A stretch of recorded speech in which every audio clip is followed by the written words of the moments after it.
కూడా సమావేశానికి వచ్చింది. ఆదివాసీ ప్రాంతాల్లో ఎక్కడైనా పోరాటాలు జరుగుతున్నాయంటే అవి ఆదివాసీ ప్రాంతాల్లోనే జరుగుతున్నాయని, అందులో ముఖ్యంగా మహిళలే అందులో ముందున్నారనే తన విషయాన్ని మనకు వివరించింది. ఇప్పుడు సిఎంఎస్ తరఫు నుంచి అరుణ మాట్లాడవలసింది.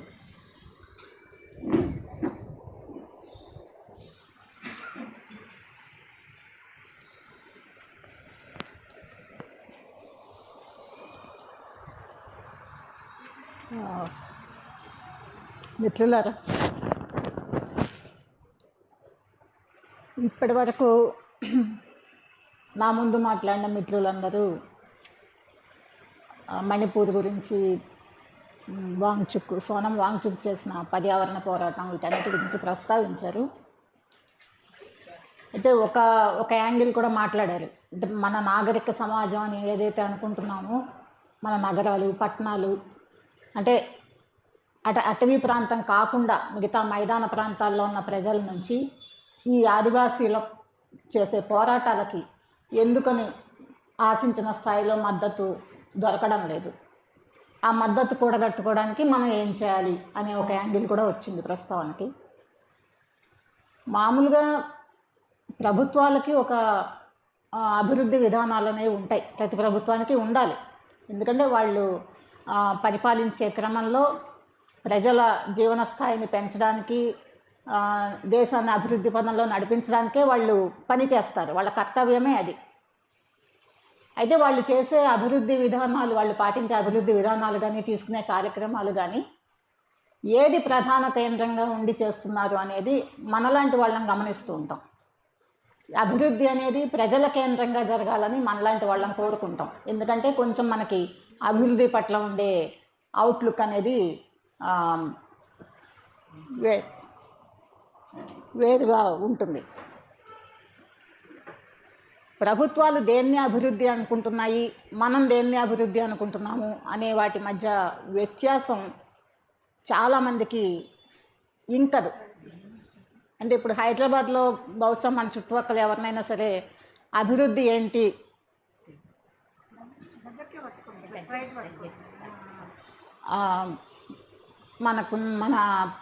మనల్ని పరిపాలిస్తున్న ఏ గవర్నమెంట్ అయినా సరే చేస్తున్న అభివృద్ధి కార్యక్రమాలు ఏవి అంటే, ఆంధ్రాలో కానీ, తెలంగాణలో కానీ, దేశవ్యాప్తంగా కానీ వాళ్ళ చుట్టుపక్కల ఒక మెట్రో వచ్చిందనో, లేకపోతే ఒక పెద్ద మాల్ కట్టారనో, లేకపోతే ఒక పెద్ద రైల్వే లైన్ వేశారనో, ఇట్లాంటి మన చుట్టుపక్కల కొన్ని జరుగుతున్న వాటిని మన జీవితాల్లో వచ్చే ఒక సోఫిస్టికేషన్, దాన్ని తెలుగులో ఏమంటారు, దాన్ని అభివృద్ధిగా చూడడం అనేది ఎక్కువ మందికి ఉన్న అవగాహన.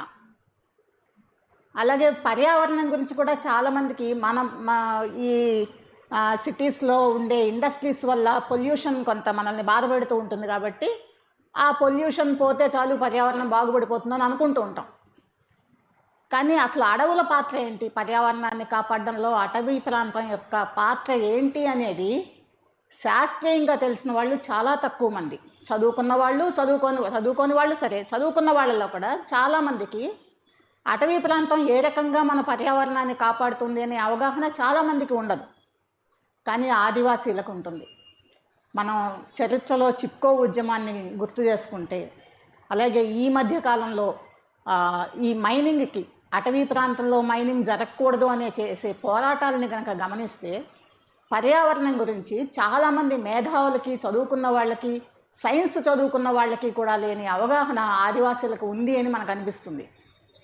కానీ ప్రభుత్వాలు ఎలాంటి ప్రచారాలు చేస్తాయంటే, ఆదివాసీలు చేసే పోడు వ్యవసాయం వల్ల అటవీ ప్రాంతం చాలా దెబ్బతింటోంది, అటవీ ప్రాంతం తరిగిపోతోంది అని ప్రచారాలు చేస్తూ ఉంటాయి. నిజానికి ప్రభుత్వ విధానాల వల్ల నగరీకరణ కోసం అటవీ ప్రాంతాలని ఆ చట్టం నుంచి మినహాయించి, అటవీ చట్టం నుంచి మినహాయించి మామూలు ప్రాంతంగా మార్చడం దగ్గర నుంచి చూసుకుంటే, ఆదివాసులు చేసే పోడు వ్యవసాయం అనేది చాలా మైన్యూట్, చాలా తక్కువ. నిజానికి ప్రభుత్వ విధానాల వల్లనే చాలా అటవీ భూమి దెబ్బతింటోంది. ఆ అటవీ భూమి తగ్గడం వల్లనే పర్యావరణం కూడా దెబ్బతింటోంది. ఇప్పుడు కాశ్మీర్లో ఇందాక విజయ్ గారు చెప్పారు, సోనం వాంగ్చుక్ చాలా రోజులు పోరాటం చేశాడు. కొన్ని వేల మంది ఆయన వెనకాల ఉన్నారు అక్కడ. ఎందుకంటే ఆ ప్రాంతాన్ని 6th షెడ్యూల్లో చేర్చమని వాళ్ళు డిమాండ్ చేస్తున్నారు. ఎందుకంటే వాళ్ళు ముందస్తుగానే మేల్కొని ఆల్రెడీ ఆ చట్టం అమల్లో ఉన్న ప్రాంతాల్లో ఆ చట్టం తీసే ప్రయత్నం ప్రభుత్వం చేస్తోంది. మా దగ్గరకు కూడా ఈ కార్పొరేట్స్ వచ్చి ఉన్న ఈ సోర్సెస్ అన్నిటినీ దెబ్బతీస్తాయేమో అనే భయంతో ముందే ఆ ప్రాంతాన్ని 6th షెడ్యూల్లో చేర్చమని డిమాండ్ చేస్తున్నాయి. నిజానికి కాశ్మీర్ 370 రద్దు తర్వాత ఆ ప్రాంతంలో 6th షెడ్యూల్లో చేరుస్తామని హామీ ఇచ్చి బీజేపీ అక్కడ సీట్ గెలుచుకుంది. బహుశా నాకు తెలిసి ఒకే ఒక ఎంపీ సీట్ ఉంటుంది. ఆ సీటు బీజేపీ ఈ హామీ ఇచ్చే గెలుచుకుంది. గెలిచిన తర్వాత ఆ హామీని పట్టించుకోలేదు. అంత అక్కడ అది అడవేం లేదు కదా. అక్కడ 6th షెడ్యూల్లో చేర్చడం ఏంటి అనే సందేహం రావచ్చు. దానికి కూడా వాళ్ళు చెప్పే సమాధానం వాళ్ళు చెప్తున్నారు. అట్లా ప్రభుత్వం చెప్పే అభివృద్ధి అనేది ప్రజల కేంద్రంగా లేనప్పుడు మరి ఆ అభివృద్ధి ఎవరికి ఉపయోగపడుతుంది అనేది నిర్వివాదాంశం. ఇంతకుముందు వక్తలు కూడా చెప్పారు. అదంతా కూడా కార్పొరేట్ అనుకూల విధానాలు అనేవి. అవి బీజేపీ ప్రభుత్వం వచ్చాక గత 10 ఏళ్లలో ఇంకొంచెం త్వరితంగా, ఇంకొంచెం క్రూయల్గా వాటిని అమలు చేసుకుంటున్నారు. అందులో భాగంగానే అటవీ ప్రాంతంలో వాళ్ళు అనుకుంటున్న మైనింగ్ని సక్రమంగా జరిపించుకోవడం కోసం ఆదివాసుల మీద నిర్బంధాన్ని పెంచారు. అయితే ఆ నిర్బంధాన్ని పెంచడానికి వాళ్ళు చెప్పే ఒక కారణం నక్సలైట్ ఉద్యమం. ఛత్తీస్గఢ్లో ఇప్పుడు జార్ఖండ్లో కానీ ఛత్తీస్గఢ్లో కానీ ఈ ఒక 6-7 నెలల నుంచి బహుశా 120 మందికి పైగా అక్కడ వాళ్ళని నక్సలైట్లను చంపామని ప్రభుత్వం అంటోంది. అందులో నిజంగా నక్సలైట్లు ఎంతమందో, ఆదివాసీలు ఎంతమందో ఏమిటో ఆ లెక్కలని వాళ్ళు చెప్పాల్సిందే. మనం అక్కడికి వెళ్ళలేదు కాబట్టి. నిజానికి ఆ నక్సలైట్లు ఆయుధాలు పట్టుకుని వాళ్ళ రాజకీయాలని అమలు చేస్తున్నప్పుడు వాళ్ళని ఆయుధాలు పట్టుకోవడం అనేది రాజ్యాంగబద్ధం కాదు. కాబట్టి రాజ్యాంగబద్ధ చర్యల ద్వారా వాళ్ళ మీద చర్యలు తీసుకునే అధికారం మాత్రమే గవర్నమెంట్కి ఉంటుంది. ఎందుకంటే రాజ్యాంగబద్ధంగా ప్రవర్తించవలసిన బాధ్యత ప్రభుత్వానికి. కాబట్టి ప్రజలు ఒక సమూహం, ఒక గుంపు వాళ్ళ విశ్వాసాల కారణంగా ఆయుధాలు పట్టుకుంటే రాజ్యాంగ విరుద్ధం అయితే ప్రభుత్వం దాన్ని కూడా రాజ్యాంగబద్ధంగానే ఆ సమస్యని పరిష్కరించాలి తప్ప ప్రభుత్వాలకు రాజ్యాంగ విరుద్ధంగా ప్రవర్తించే హక్కు లేదు. కానీ ప్రభుత్వాలు అంత పెద్ద ఇష్యూ కాదు.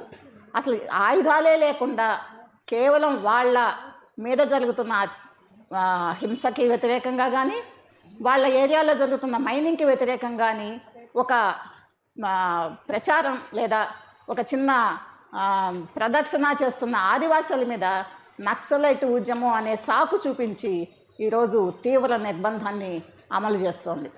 అంటే ప్రధాన మీడియా ఎలాగో దాన్ని సరిగ్గా కవర్ చేయదు. చేసినంత వరకు మేరకైనా బయట సమాజానికి ఏమర్థమవుతుందంటే అక్కడ నక్సలైట్లు ఉన్నారు కదా, నక్సలైట్ ఉద్యమం ఉంది కదా, ఆదివాసీలకి వాళ్ళు ఏదో ఒక మేరకు వాళ్ళు నక్సలైట్ ఉద్యమానికి సహకరిస్తూ ఉంటారు కాబట్టి వాళ్ళ మీద జరిపే హింస అనేది అనుమతించవలసింది, అంటే అది ప్రభుత్వానికి తప్పని విధే అనే అవగాహన కూడా చాలామందికి ఉంది. అంటే ఆ రకంగా చూసి కూడాను దాని పట్ల, ఆ ఇష్యూ పట్ల నిర్లక్ష్య వహించే సమూహాలు బయట ఉన్నాయి మన మేధో సర్కిల్స్లో. ఇక్కడ మనం అర్థం చేయించాల్సింది ఏంటంటే, ఈ బయట ఎవరికైనా కానీ ఆయుధాలు లేకుండా, ఆయుధాలు పట్టుకోకుండా ఒక రాజకీయ విశ్వాసాన్ని ఎవరైనా కలిగి ఉండడం అనేది నేరం కాదు. ఈ విషయం చాలామంది గుర్తించడానికి ఇష్టపడరు. కానీ అదొక రాజ్యాంగ హక్కు. ఏ రాజకీయ విశ్వాసాన్నైనా కలిగి ఉండే హక్కు ఎవరికైనా ఉంటుంది. ఇదొక హక్కు. ఇది ఆదివాసీలకు కూడా ఉంటుంది. ఆదివాసీలకు ఉన్న అనేక హక్కుల్లో ఇది కూడా ఒకటి. ముఖ్యంగా ఆ ప్రాంత ఆదివాసీలు, జార్ఖండ్, ఛత్తీస్గఢ్ ఆయా ప్రాంతాల్లో ఆదివాసీలు వాళ్లకున్న సమస్యలకి, జీవనాన్ని మెరుగుపరుచుకోవడానికి కొన్ని నక్సలైట్ పార్టీలని ఆశ్రయించవచ్చు, వాళ్ళ సహాయం తీసుకోవచ్చు, కొంతమంది ఎన్జిఓల సహాయం కూడా తీసుకోవచ్చు. చాలామంది ఆదివాసీలు ఈరోజు ఎన్జిఓలుగా అక్కడ ఉండి పనిచేస్తున్నారు. అట్లా ఒక పిహెచ్డి చేస్తున్న ఒక విద్యార్థి అక్కడికి వెళ్ళి ఆదివాసీ సమస్యల గురించి ఎంక్వైరీ చేస్తూ దానికోసం రిపోర్ట్ తయారు చేయడానికి తిరుగుతుంటే అతన్ని కూడా భీమా కొరేగావ్ కేసులో ఇరికించి జైల్లో పెట్టారు. అంటే వాళ్ళకి నక్సలైట్ కావచ్చు, ఎన్జిఓ కావచ్చు, మామూలు ఆదివాసీ గుడిసెలో జీవిస్తూ పోడు వ్యవసాయం చేసుకుంటున్న ఆదివాసీ మహిళ కావచ్చు, పురుషుడు కావచ్చు, ఎవరైనా కావచ్చు, కానీ వాళ్ళు అక్కడ అమలు చేయదలుచుకున్న కార్పొరేట్ విధానాలకి కాదు అని చెప్పడమే కారణం అక్కడ నిర్బంధానికి. అంతే తప్ప వాళ్ళు నక్సలైట్లు కాబట్టి చేస్తున్నారు అనే అవగాహన చాలా తప్పుడు అవగాహన. దీన్ని మనం అర్థం చేయించగలగాలి. అంటే బయట మద్దతు కూడగట్టుకోవడంలో ఇది కూడా ఒక ప్రధానమైన యాంగిల్ అని నేను అనుకుంటున్నాను. అట్లాగే ఉద్యమాలు చేస్తున్న వాళ్ళ మీద ప్రభుత్వం నిర్బంధం ప్రయోగించడం పట్టణాల్లోనూ జరుగుతుంది, పల్లెల్లోనూ జరుగుతుంది, అటవీ భూముల్లోనూ జరుగుతుంది, పురుషుల మీద జరుగుతుంది, స్త్రీల మీద జరుగుతుంది. అయితే పురుషుల మీద కంటే స్త్రీల మీద ఎక్సెస్గా జరిగేది అత్యాచారాలు. ఇది పురుషులకి స్త్రీలకి మధ్య సమాజానికి ఉన్న అవుట్లుక్. స్త్రీలని అత్యాచారాలు చేయడం ద్వారా, వాళ్ళ ప్రైవేట్ పార్ట్స్ని తాకడం ద్వారా, వాటిని హింసించడం ద్వారా వాళ్ళని అవమానించవచ్చు లేదా వాళ్ళ మీద కసి తీర్చుకోవచ్చు అనే ఒక చిన్న చూపు, నిర్లక్ష్యం, పితృస్వామిక భావజాలం. వీటి నుంచి ఇది స్త్రీల మీద అదనంగా జరుగుతోంది. నిన్నగాక మనం ఇక్కడ ఒక చెంచు మహిళ మీద జరిగిన హింసను చూసాం. ఎంత క్రూయల్గా చేశారు. కేవలం స్త్రీ కాబట్టి ఆ రకంగా హింస చెయ్యొచ్చు అనే ఒక పురుషస్వామ్య భావజాలం. దీన్ని తగ్గించి, అంటే స్త్రీలకి పురుషులకి కూడా దీని పట్ల ఒక అవగాహన, ఇద్దరికీ సమానమైన హక్కులు ఉన్నాయి అనే అవగాహన కల్పించాల్సిన పని మనం చేస్తూనే ఉన్నాం. కానీ ప్రభుత్వాలు, ముఖ్యంగా రీసెంట్గా వస్తున్న ప్రభుత్వాలు సనాతన ధర్మాన్ని ఎత్తిపడుతూ, మనువు ఎవరైతే స్త్రీని చాలా నీచంగా తక్కువగా వర్ణించాడో ఆ మనువు చెప్పిన ధర్మాన్ని దాన్ని ఒక రాజ్యాంగంగా గుర్తించే ప్రభుత్వాలు ఉంటున్నప్పుడు ఇంకొంచెం ఈ హింస ఇంకా కొంచెం ఎక్కువ అవుతుంది. అట్లా ప్రభుత్వ విధానాల గురించి, అటవీ పర్యావరణం గురించి, ఈరోజు ఆదివాసీలు అక్కడ మైనింగ్ని వద్దు అని అంటున్నారు అంటే అది వాళ్ళ సమస్య అని చూసే ప్రజలకి అది మన సమస్య, ఇది మొత్తం మన దేశ సమస్య, మన పర్యావరణ సమస్య అని అర్థం చేయించాల్సిన అవసరం కూడా ఉంది. ఈ రకంగా ఒక సమగ్రమైన అవగాహనని పెంచడం ద్వారానే ఆదివాసీలకి మనం ఉన్న నగరాల నుంచి కానీ పట్టణాల నుంచి కానీ మద్దతు కూటగట్టగలమని నేను అనుకుంటున్నాను.